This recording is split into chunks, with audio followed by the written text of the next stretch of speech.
pelajar ditemukan meninggal di warung remang-remang, aktivitas diminta ditutup. Rido Saputra, pelajar berusia 17 tahun tewas di sebuah warung remang-remang di Desa Tebat Sibun, Kecamatan Talo Kecil, Kabupaten Seluma, Bengkulu, Minggu, 15 Maret 2026, dini hari.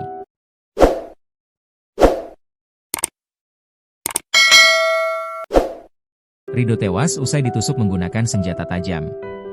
Dari keterangan sejumlah saksi yang berada di lokasi kejadian, korban pertama kali ditemukan dalam kondisi tergeletak bersimbah darah di depan toilet.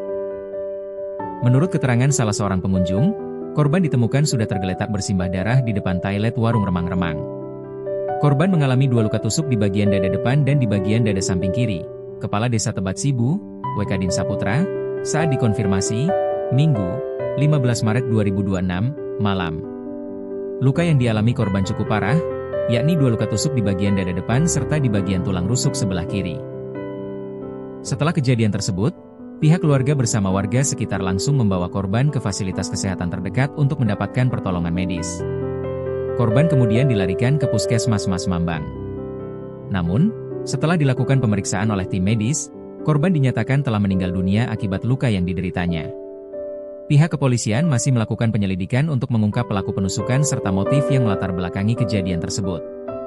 Informasi dihimpun Tribun Bengkulu. Peristiwa berdarah ini diduga dipicu oleh keributan yang berkaitan dengan persoalan dendam antar pemuda yang dipengaruhi konsumsi minuman keras. Warung remang-remang bikin warga resah. Wekadin Saputra mengungkapkan bahwa keributan di warung remang-remang di wilayah desanya bukan kali pertama terjadi. Aktivitas tempat hiburan tersebut bahkan sebelumnya telah menuai keluhan dari masyarakat setempat. Menurutnya, pemerintah desa sebenarnya telah berupaya melarang aktivitas usaha warung remang-remang tersebut karena dinilai sering menimbulkan keributan dan meresahkan masyarakat sekitar.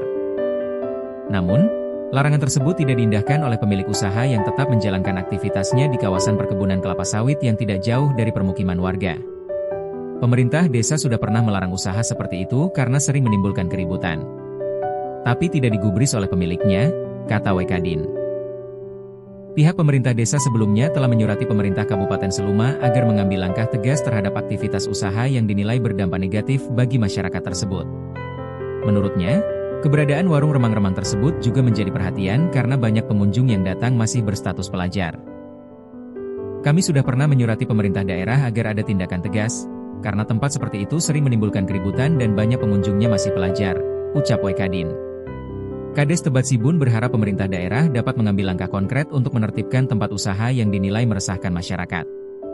Sekarang tinggal pemerintah Seluma yang bisa mengambil tindakan tegas setelah kejadian ini.